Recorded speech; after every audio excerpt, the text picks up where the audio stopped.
Guys, നമുക്കെല്ലാവർക്കും അറിയാം Satoshi Nakamoto who's the founder of bitcoin is holding 1 million plus bitcoin. So അതിൻ്റെ ഏകദേശം ഇപ്പോഴത്തെ വാല്യൂ എന്ന് പറയുന്നത് $120 billion ആണ്. So what happened if he suddenly come back and sell all his crypto? Technically this is possible, but practically it is not possible. So ഇദ്ദേഹത്തിൻ്റെ കയ്യിൽ ഇത്രയും bit കോയിനുകൾ എവിടെ നിന്ന് വന്നത് നമ്മൾ പരിശോധിക്കുകയാണെങ്കിൽ തുടക്കത്തിൽ 2 വർഷം കൊണ്ട് ഇദ്ദേഹം 1 million പ്ലസ് ബിറ്റ് കോയിനാണ് മൈൻ ചെയ്തെടുത്തത്. ഇദ്ദേഹം leading bit coin മൈനറായിരുന്നു.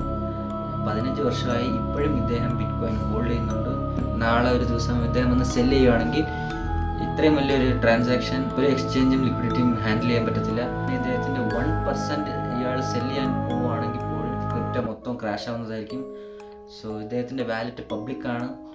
World wide traders are monitoring wallet. One move then panic selling start ആവും.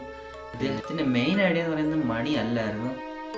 Idea of decentralised financial system which is free from all government. ഇദ്ദേഹം ഇത് തന്നെ ബിറ്റ് കോയിൻ്റെ വൈറ്റ് പേപ്പറിലും ഇദ്ദേഹം പറഞ്ഞിട്ടുണ്ടായിരുന്നു. So he disappeared to let bitcoin evolve without him being a central figure.